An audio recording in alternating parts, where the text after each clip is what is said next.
네, 이번 시간은 주목할 만한 취업 뉴스를 발빠르게 전해드리겠습니다. 뉴스앤 이슈입니다. 네, 뉴스앤 이슈 오늘은요 이지연 캐스터와 함께하겠습니다. 안녕하세요. 네, 어서 오십시오. 안녕하세요.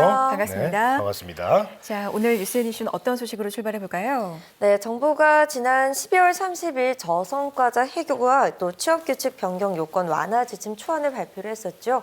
저희 뉴스앤 이슈 시간에서도 좀 다뤄진 바가 있는데요. 정부가 22일에 이에 대한 양대 지침 최종안을 발표를 했습니다. 정부의 양대 지침이 오늘이죠. 오늘인 25일부터 전국의 사업장에서 적용이 될 예정인데요. 오늘 관련 이 소식을 좀 준비를 해봤습니다. 네, 알겠습니다. 자, 그럼 먼저 양대 지침이 이제 무엇인지 그것부터 좀 알아봐야 될 것 같아요. 양대 지침이 뭡니까? 네, 양대 지침 그러니까 논란이 되고 있는 일반 해고와 임금 피크제 도입 등을 위한 취업규칙 변경 요건 완화 지침에 대해서 조금 더 쉽게 풀어드리겠습니다. 좀 어렵게 들리죠? 네. 먼저 1번 지침, 그러니까 바로 일반 해고입니다. 현행 근로기준법에서는요, 근로자의 해고를 아주 엄격하게 제한을 하고 있습니다. 이 때문에 현재 회사가 근로자를 해고하려고 하면요, 딱 두 가지 방법밖에 없는데요. 하나가 징계 해고이고요, 또 다른 하나가 정리 해고입니다. 이 징계 해고는요, 말 그대로 근로자가 횡령 등 개인적인 비리를 저질렀거나 법규를 위반을 했을 때 해고하는 그런 거고요. 두 번째 이 정리 해고는요, 회사의 경영 사정이 극도로 악화가 돼서요, 근로자를 대규모로 해고할 수밖에 없는 상황에서 단행이 되는 것입니다.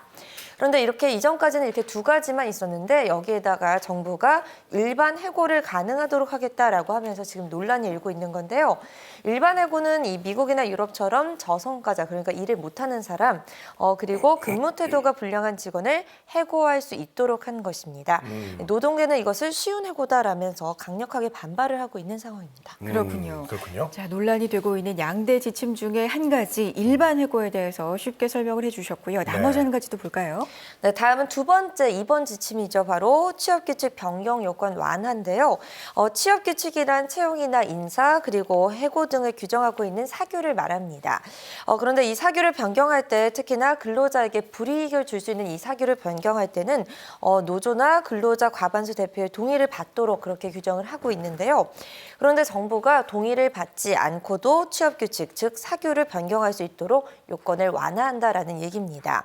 그래서 이 논란이 되고 있는 건데요. 노동계는 이렇게 될 경우에 사측이 유리한 대로 취업규칙을 마음대로 바꿀 수 있기 때문에 좀 강력히 반발하고 있는데 그 가운데서도 이 논란의 핵심이 바로 임금 피크제 도입입니다.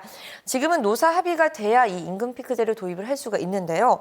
하지만 이 취업규칙 변경 요건이 완화가 되면 사측은 이 지침을 근거로 해서 임금 피크제 도입을 강하게 밀어붙일 가능성이 크다라는 게 또 노동계의 입장입니다. 네. 자, 지금 두 가지 지침 들어봤는데요. 이게 사측에 좀 유리한 지침인 것 같아서 이 발표되면서 굉장히 파장이 클 것 같은데요.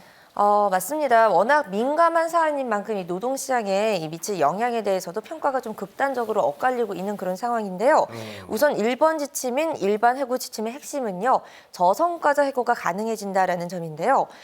그러니까 회사에 찍혀서 혹시나 해고가 되지 않을까라는 이 근로자들의 불안감이 커지는 건 당연하겠죠.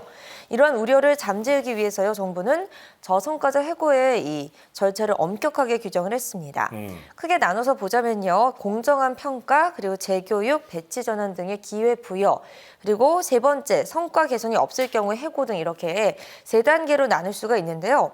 평가는 개인적인 주관의 판단이 아닌 이 업무 능력과 근무 실적에 기반하도록 이렇게 정했습니다.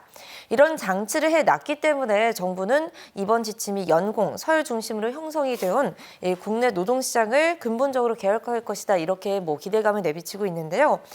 직장에 다닌 기간이 길다라는 이유로 승진을 하고요. 또 임금이 올라가는 호봉제 방식에서 벗어나서 이제 이 능력과 성과에 따른 평가 보상이 가능해진다 이런 얘기입니다. 고용부 측은요, 기업들이 성과와 무관한 연공 서열식의 인사 관리를 하다 보니까 명예퇴직이라는 수단을 사용할 수밖에 없었다라면서 이 성과 중심의 인사 관리 체계가 이렇게 시스템이 도입이 되면 명예퇴직도 줄어들고 신규 채용이 더 활발해질 거다 이렇게 보고 있습니다. 그렇군요. 자, 정부가 여러 가지 많은 사람들이 걱정을 하고 있는 부분에 대해서 여러 가지 장치 자체를 해놨기 때문에 긍정적으로 작용할 것이고 개혁적인 측면에서 긍정적으로 또 면이 있을 것이다 이렇게 보고 있는 건데 경제계의 반응은 어떤지 궁금한데요. 네, 경제계 같은 경우에는요, 정부의 양대 지침에 대해서 환영의 입장을 내비쳤습니다. 전국경쟁연합회를 비롯해서요, 한국경영자총협회, 그리고 중소기업중앙회, 그리고 중견기업연합회 등 국내를 대표하는 경제계가 이 정부의 양대 지침을 긍정적으로 평가를 했는데요. 한국경총 같은 경우에는 이번 지침으로 산업 현장에서는 노사가 충분한 합의를 거쳐서 능력과 성과에 기초한 인사, 임금 체계가 구축되도록 이 적극적인 노력을 전개하겠다라면서 이 정부의 양대 지침을 수용하는 모습이었고요. 중소기업 중앙회 역시요, 이 양대 지침은 합리적인 임금 체계 개편과 또 인사 시스템 구축의 기준을 제시를 해서 이 중소기업들의 노동 생산성을 높이고요, 또 일자리 창출을 할 수 있는 그런 기반을 튼튼하게 할 것으로 기대한다 이러면서 긍정적인 평가를 내놨습니다. 다만 현장에서 지침을 적용할 때 혼란이 생길 수 있기 때문에 기준과 절차를 좀 탄력적으로 적용할 수 있도록 보완책을 만들어야 된다면서 파견법 등 국회에 계류 중인 노동개혁 5대 법안도 조속히 통과되길 바란다 이 점도 좀 희망을 했습니다. 네. 자, 정부와 경제계가 이제 모두 기대감을 좀 내비친 건데요. 예, 노동계에서는 그렇게 반길 만한 상황은 아닌 것 같습니다. 그래서 노동계 입장도 좀 들어봐야겠죠. 네, 앞서서 여러 번 좀 말씀을 드리긴 했는데 노동계는 상반된 견해를 가지고 있습니다. 저성과자의 핵심은요, 이 해고의 핵심은 평가의 공정성인데 그렇지 않아도 이 부당한 해고가 만연한 우리나라 국내 노동 시장에서 해고 요건까지 완화가 되면 이 상시적인 구조 조정과 또 이 정리해고, 쉬운 해고가 만연할 수밖에 없다라는 그런 얘기인데요. 명예퇴직을 줄이기는커녕 이 명퇴 이 금도 받지 않고 못 받고 직원들이 해고당할 수 있다라는 점을 얘기를 했습니다. 또 이번 지침 같은 경우에는요, 근로자의 동의를 받지 않은 취업 규칙 변경이라도 사회 통념상의 합리성이 있는 경우에는 예외적으로 변경의 효력을 인정하자 이런 얘기가 들어 있는데요. 노동계는 이 사회 통념상의 합리성이라는 것 자체 그 개념이 모호하다라는 점을 주장을 하고 있습니다. 그러니까 이 사측에서 자의적으로 해석할 여지가 많다 이런 지적인데요. 앞서서 이번 지침을 좀 설명을 할 때 언급했던 것처럼 취업규칙 변경 요건이 완화가 되면 사측이 이 지침을 근거로 해서 임금 피크제를 도입할 것이다 이런 얘기죠.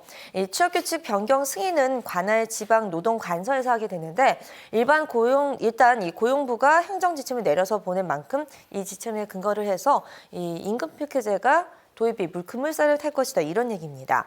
그런데 문제는요, 임금 피크제 적용 당사자들이 이에 반발해서 소송을 제기할 그런 경우인데요. 양대 지침이 상위법인 근로기준법에 종속이 되는 행정 지침에 불과하다 보니까 통상 임금 사태 기억하시죠? 그때처럼 단위 사업장의 노조들이 양대 지침에 반발해서 소송을 낸다면 그 결과가 어떻게 될지 모른다라는 게 현재 상황입니다. 지침은 현재 이 노동계가 따르지 않아도 되는 권장 사항에 불과하다 이런 얘기인데요. 임금 피크제를 추진하려고 근로기준법을 우회해서 이를 무리하게 적용하다 보면 통상 임금 사태 때처럼 줄 소송 사태가 발생할 수 있다. 이렇게 우려하는 목소리가 나오고 있는 만큼 추상을 좀 봐야 될 것 같습니다. 네, 이게 꼭 필요한 일 같은데요. 이렇게 또 양쪽의 얘기를 들어보니까 또 이해가 가는 그런 상황이네요.